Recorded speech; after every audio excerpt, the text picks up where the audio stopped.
and YouTube. Good morning to our YouTubers. Good morning to our Facebookers. And once again, a beautiful week. Thank you all for joining.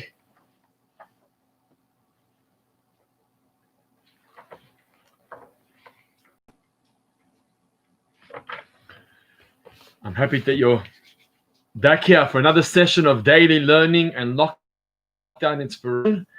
A little bit chilly these days. Hopefully this can warm up our souls a little bit. So I'm happy you're joining us. I see our numbers are going up on Facebook, our numbers are going up on YouTube.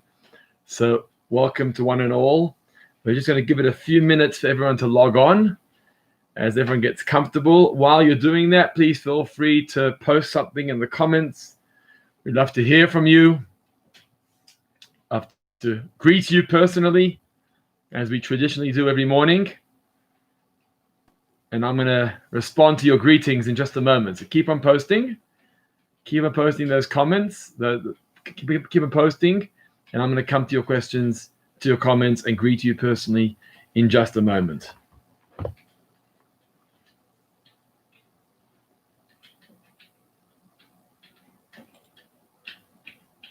Shavua Tov to one and all.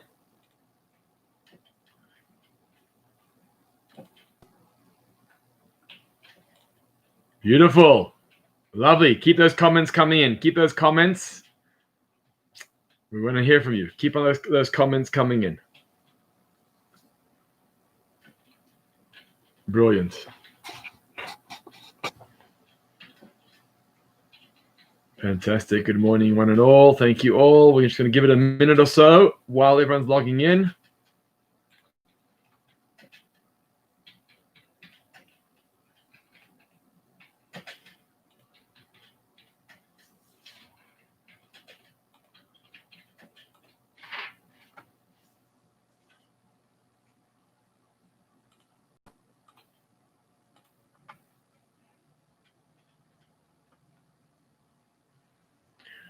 Okay, let me say hello. Let me greet you personally. Give us a second here. Okay, a big warm good morning to Helen Feinstein, Shirley Feldman, Tracy Mindel, thank you, Anne Hack, Manfred Kalmuck, Dee Tanner from Cape Town, Bernice Krause, Neil Herman, Robert and Maureen Levy, Felicia Jenks, Norman Stain, Aline Dulovitz, David Ginsberg. Wonderful. And now on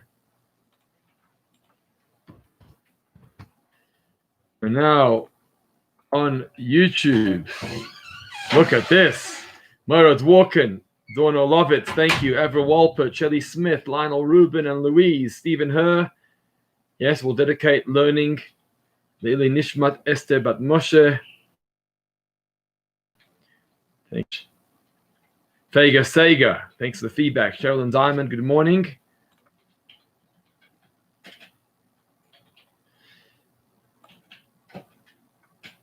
And is Melissa Ganendi on? Melissa, are you here with us?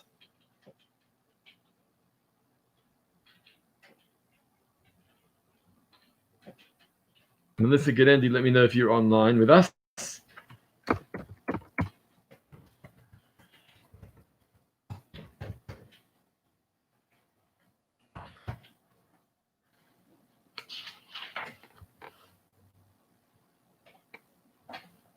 Wow.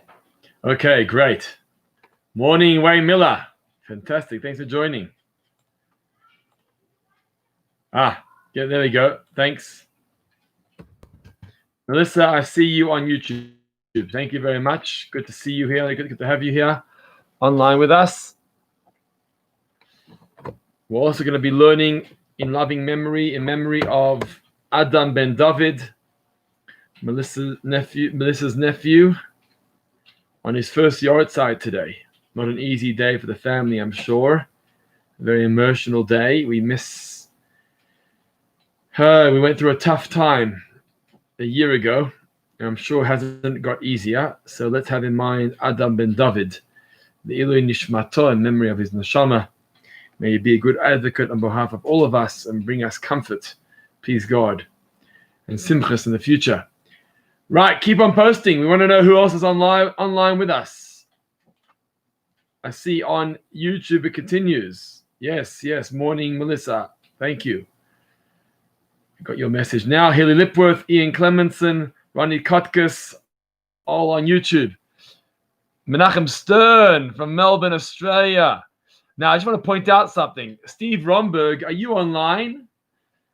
If Steve Romberg is online, just let us know. Steve, make a comment, because Menachem Stern from Melbourne is also online at the same time.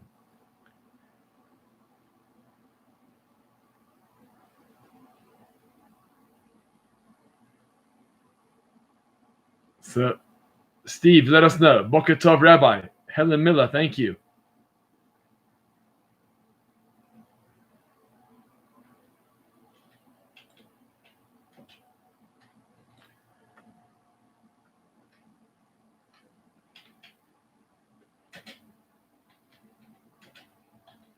Janice Leibovitz, good morning. Thanks a lot for your comment. Hilly Lipworth, yeah, you're right. It's a mistake, Hilly. I see your comment now. I don't think I can fix it up now. Maybe I can, actually. Let's see.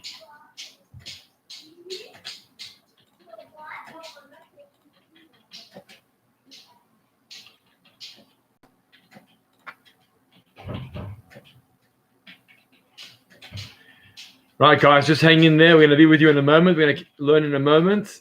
Let's see if I can fix this up.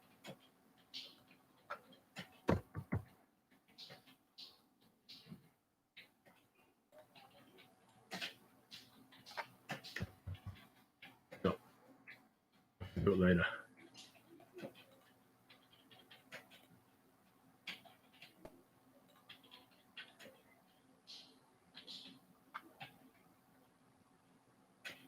Linda and Jaime, good morning. Thank you very much for your greetings and your wishes. Arnold Orkin, I haven't seen your comment yet. I don't think it's coming through to the right chat. So please correct us if you're here, Arnold. Maybe leave the current chat and come into the new one.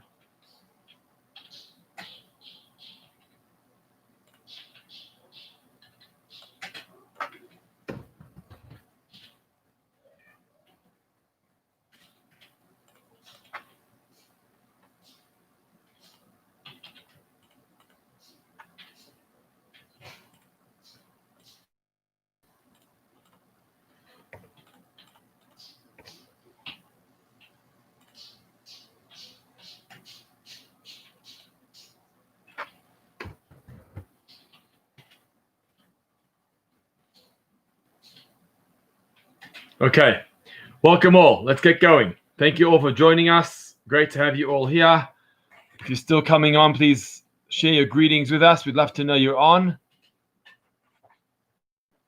And today we're going to be discussing. Oh, wow. I see. Okay. Yeah. Thank you, Hilly. Appreciate that. Right. I'm going to share with you a discussion today. And thank you all for joining. We've got close to 40 students here today online. So between the two platforms of Facebook and YouTube. So well done to you. If you're on Facebook, just press like and share this video so others can also join you as well. And those of you on YouTube, thank you all for being here too. So I came across something quite fascinating and I wanted to share it with you. And maybe, as we always do, I hope we can engage and talk and discuss this as well. I wanted to point out a paradox, an oxymoron, that the commentaries of the mystics discuss when it comes to speech, when it comes to dibur, okay, speech. Because I came across something fascinating recently, which I wanted to share with you. But the way I'm going to share it with you is by showing you how, when it comes to speech, the koach hadibur, the faculty, the ability to be able to speak, there are two different, seemingly contradictory discussions that the sages have and the commentaries have with regards to speech. What's commonly discussed is the fact that speech is very much an external part of me. right? Good morning, Ruth Kaplan. Good morning, Dave Block on Facebook. When it comes to speech, it's very much an external part of me. That's how we often refer to speech, as something being very external to me. It's not part of who I am. It's obviously a external faculty of mine. The reality is that when I refer to myself by the word I, because I don't need a name. A name is only there for external purposes. When someone else wants to refer to me, they refer to me by my name, right? So a name is an external part of me, okay? The same thing regarding speech. When I want to think through things on my own, I don't need to share them. When I want to share an idea with myself, I don't need to speak it through. But when I think through something on my own. The only time that comes to sharing it is when I want to share it with someone else. And so once again, a name, the way it's often perceived, speech, the way it's often perceived, is speech is perceived as something external to me. It's not part of me. It's not essential to me. It's external to me, just like my name. My name is only there because I need to function with other people. Had I been on my own, I wouldn't need a name. That's what the sages teach us. A name is just there for others. That's why I refer to myself as I. I don't refer to myself as Yehuda. Others refer to me by that name or by Rabbi. That's just a way of others referring to me. But in terms of myself, I am I. That's who I am. A name is part of my external presence, outside of myself. And maybe it's perceived in a way where it's part of my inferior presence. It's not part of my essential presence, part of my superior presence. My superior presence is inside of me. Me inside of me. I. Me, myself, and I. That's my superior presence. My external presence.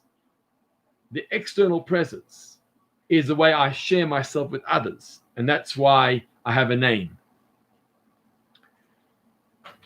That's why I talk to others, because I have to be able to share my ideas with other people.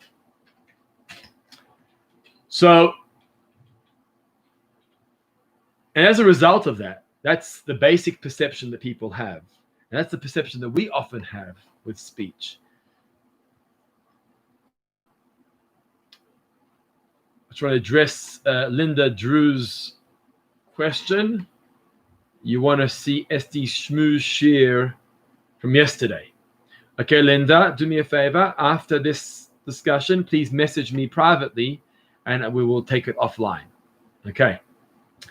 So, as a result, I would say psychologically, this is why many people prefer not to talk. In many cases, we say, when something's bothering you, talk it through. Speak to someone. Chat to someone. Share with someone what's going through your mind. And often people don't choose not to. We often choose not to. Why? Because why must I? Why must it leave myself? If it's something that's bothering me inside of me, then let it stay there. And the therapist and the psychologist and others will say, but talking it through is important. And often the reaction is, I prefer not to. Why? Because that's not me. Me is what goes on inside of me. Speech is what takes place outside of me. So why should I share it with other people? If me is me and me is inside of me, then why must I talk things through with others? Morning, Stan Brask and Raylene. Thank you for joining us on YouTube. Good to have you here.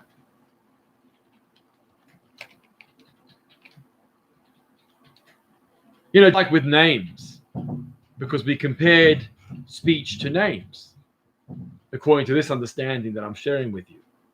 Names are external, so you can decide how people refer to you. Do they call you this or do they call you that? Do they refer to you by your full name or by your nickname?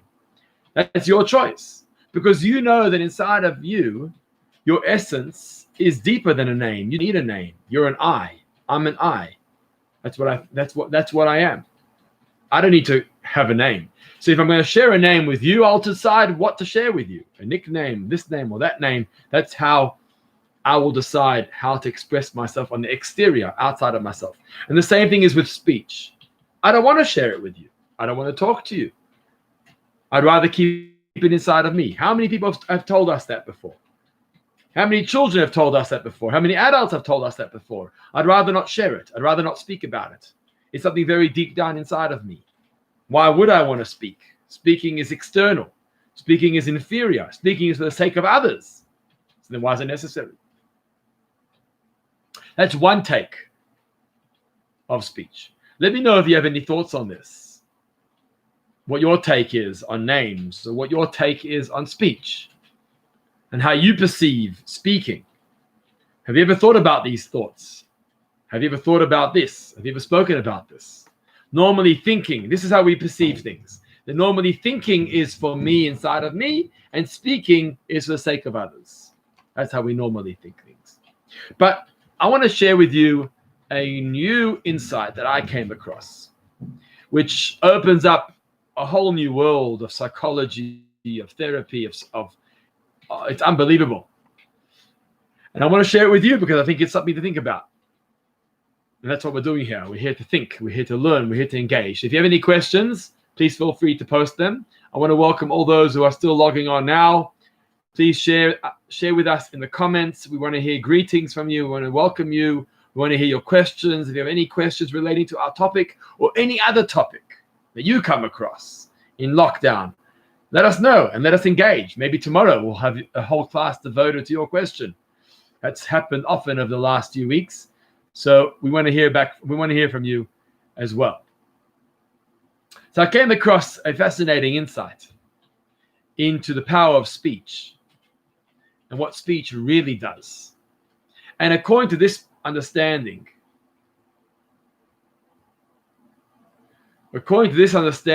speech is a lot deeper than just external. Thank you, Brian. I see Brian Owen's question. Unfortunately, not on one of the two platforms. He's posting this privately in WhatsApp. You thought names in Judaism were essential. We're always naming after people. Good point, Brian. Good point. Okay, valid point. So Brian's saying that names aren't only external either. Brian's saying that names, when they're named after people are named after people, that shows that we have an essential connection to our name. Okay, valid point, Brian. Classical question. Fantastic. And the answer is, good morning, Mandy Bloch. Thank you for sharing. Brian, the point is that, yes, names are related to our essence. And you know what, Brian? Maybe I'll settle your question like this. Just like names have two sides to it, two connotations to a name, two meanings to a name, I think that the same can be said regarding speech as well. So maybe the two actually go hand in hand. Brian's saying that while I pointed out how a name is purely for external purposes, Brian's saying that a name is part of my essence. I'm named after someone. A name is linked to my personality. A name is my spiritual code, as the Hasidic masters teach, that a name is a spiritual code that brings the energy of God into me. So thank you, Brian, for pointing that out. I'm not going to try and reconcile the two. I think they're both correct. There is a link, but let's leave it for now. Two seemingly paradoxical sides to a name. On the one hand, a name seems to be totally external, outside of myself. But Brian's pointing out that a name is linked to me and to my personality. Thank you, Brian. I appreciate that. So the two are side by side. The same is going to be said regarding speech. So I explained until now how our perception of speech, or perception of speech generally, is seen as something external to me. So why should I share it? Why should I talk through with others? Why should I share what I'm thinking of? It's mine. It's for me. Why would I bother reaching out? Stephen Herr, technology has reduced conversations instead of speaking and communication to seeing SMSs, textings, WhatsApp, and emails. Absolutely. Stephen, you're absolutely right. Technology has taken away our ability of speech. That's for sure. That's for sure. And maybe we'll soon see from what I'm about to share now how we've got to get back to the conversations. We've got to get back to speech. Stephen, to answer your point there on YouTube. So thank you very much for sharing that.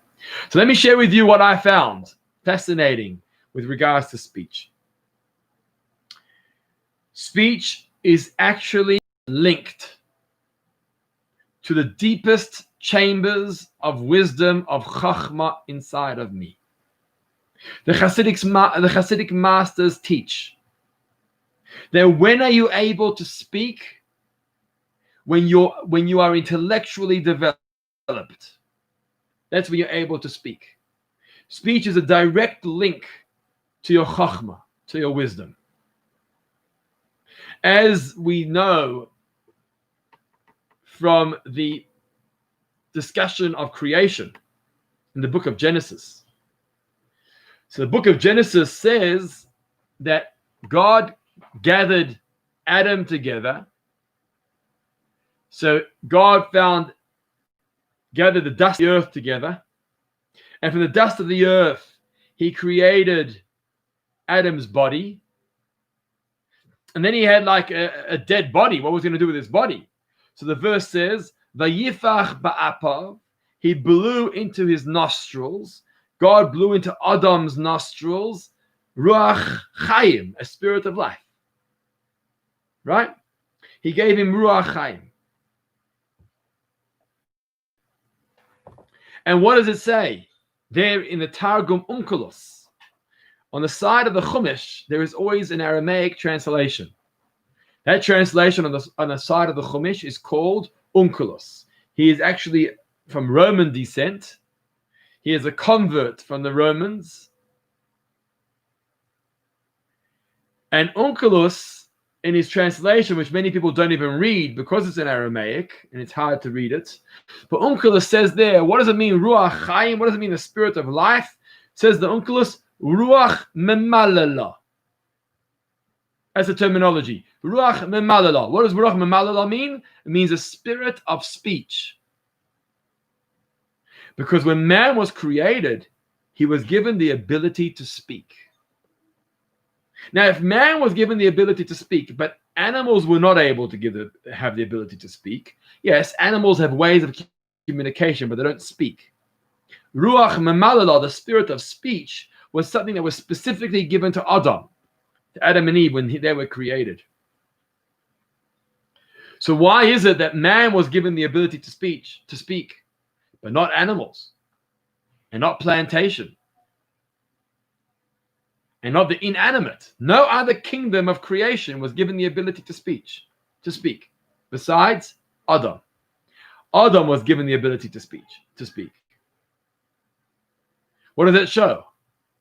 It shows us that speech is a lot deeper linked to the individual, to the psyche of the individual, than just external ways of expressing ourselves. This is a spirit of God that he put inside of us. God put the spirit inside of us. That spirit was the ability to speak. And the Hasidic masters explain that the more wisdom I have, the more chachma I have, the more seichel I have, the better I'm able to speak.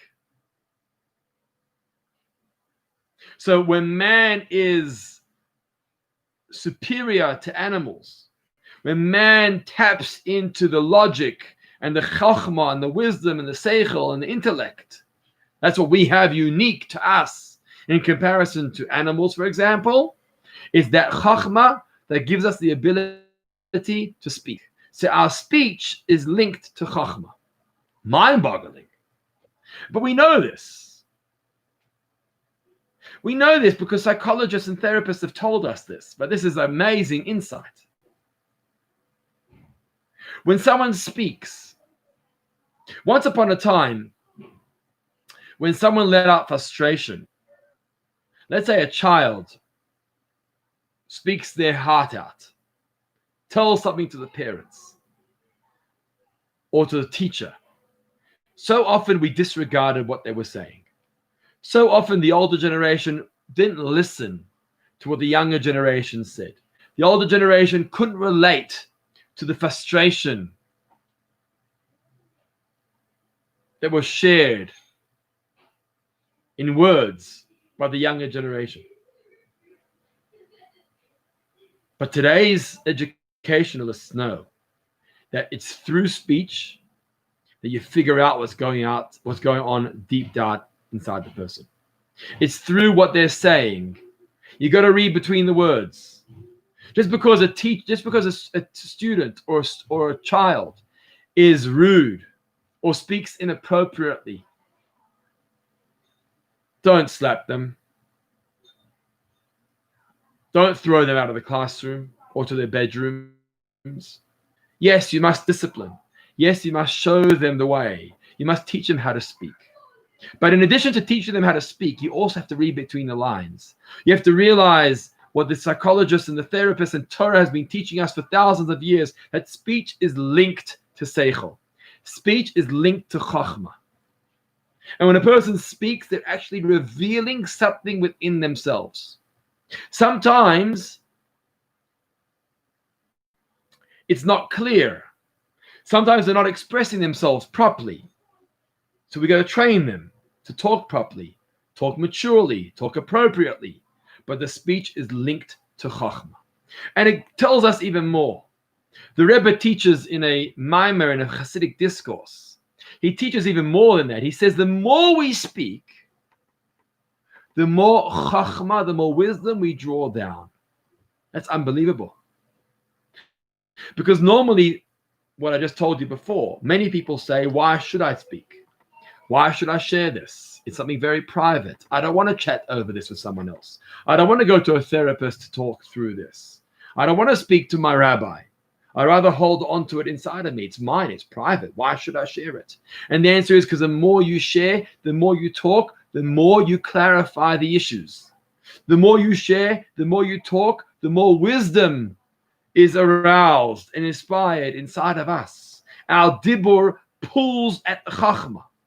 Our dibur, our speech, pulls at the wisdom. It's amazing insight. Take, for example, a child, a baby.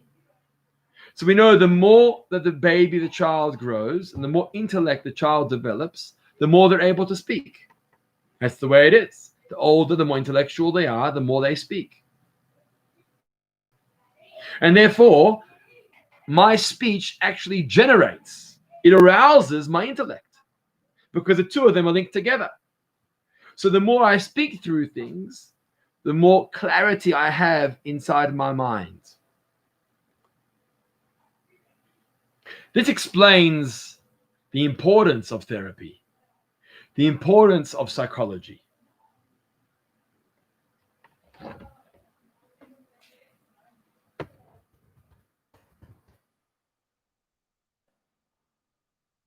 Okay, so I hear Ian. Thank you for your comment, Ian. There is a difference between prattle and wisdom. That's absolutely right. Good point, Ian. The difference between prattle, foolishness, and wisdom. Yes. Take the Chacham and the Rasha to answer your point, Ian. The Chacham and the Rasha at the Seder table. The Rasha talks and talks and talks, but it's foolishness. It's prattle. The Chacham speaks wise words. As the sages say, that from the words you can see whether one is foolish or wise. That's true. So not all words are revealing deep wisdom. Speaking and communicating, Stan Brask, speaking and communicating are different issues. Well, Stan, to address your point, maybe speaking should be the ideal way of communication.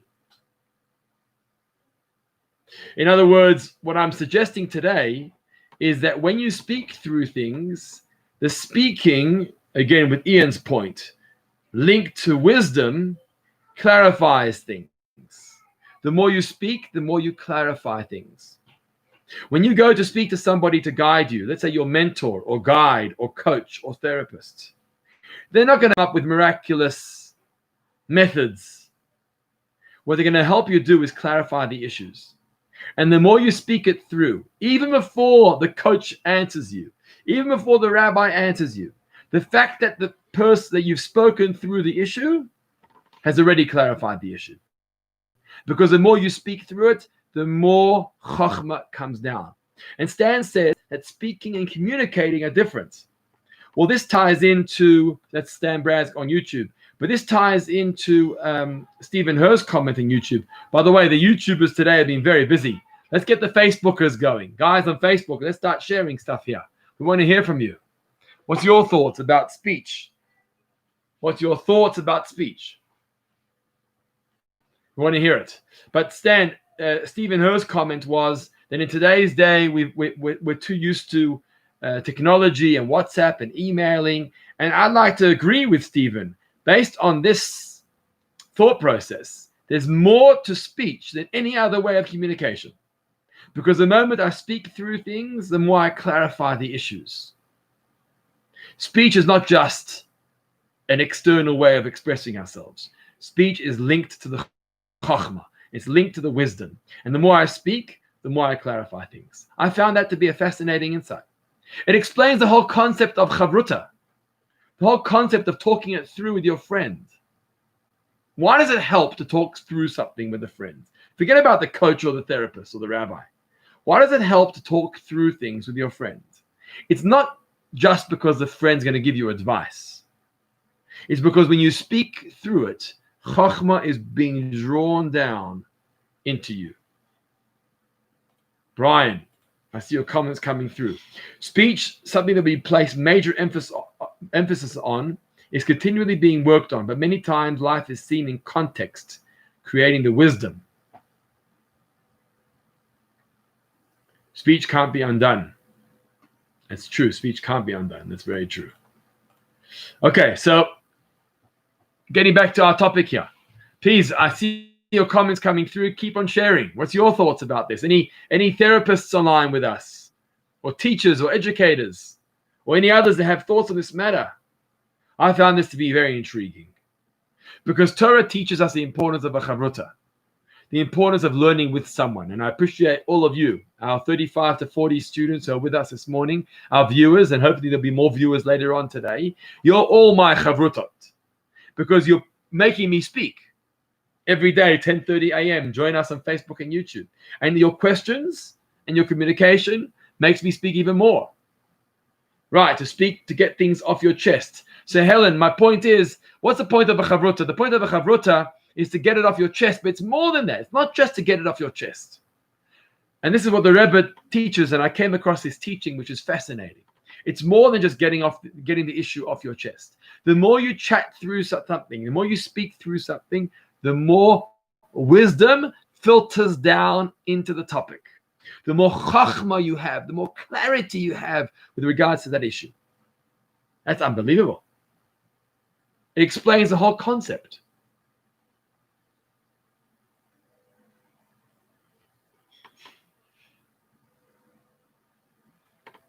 And that's the idea and the ability of a chavruta.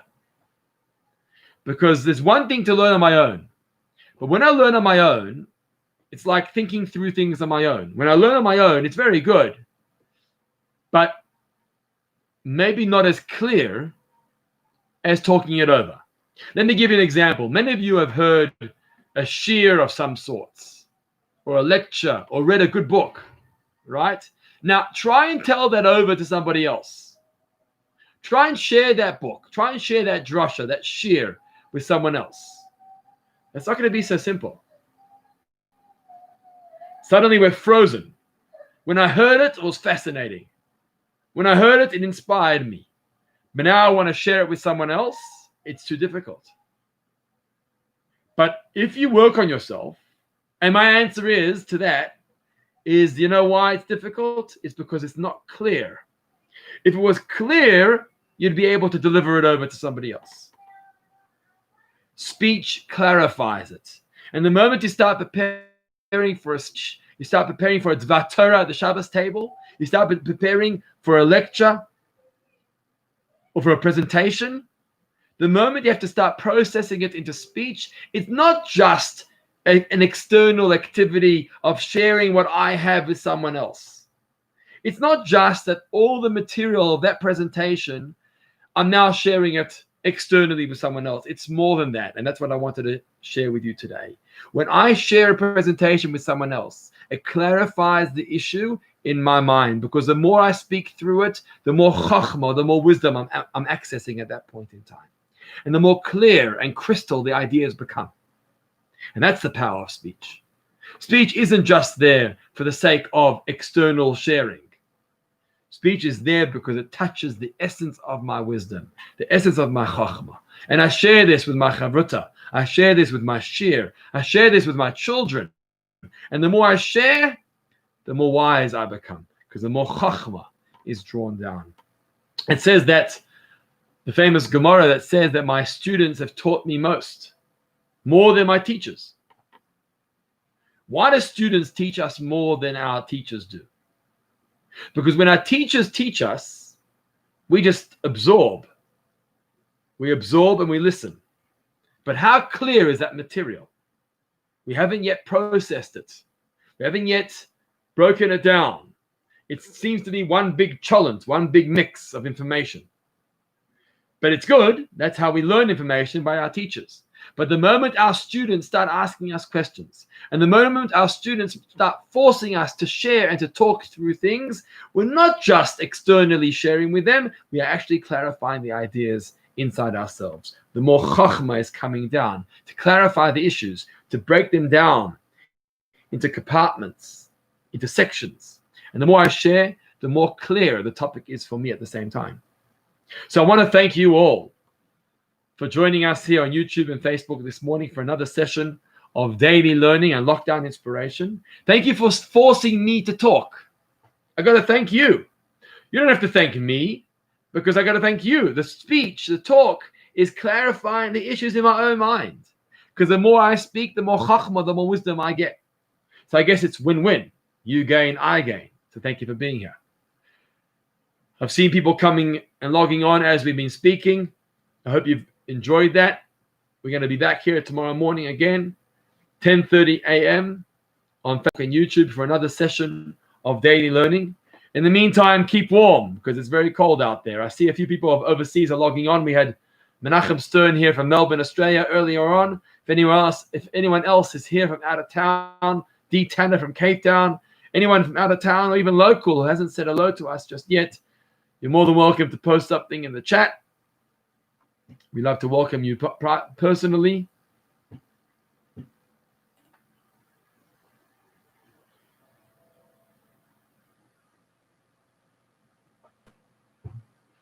Okay, great.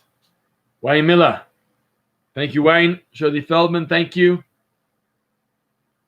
Have a wonderful day, guys. Take care. Keep safe. Keep sane. And keep spiritual. Have a wonderful day. Thank you for your feedback.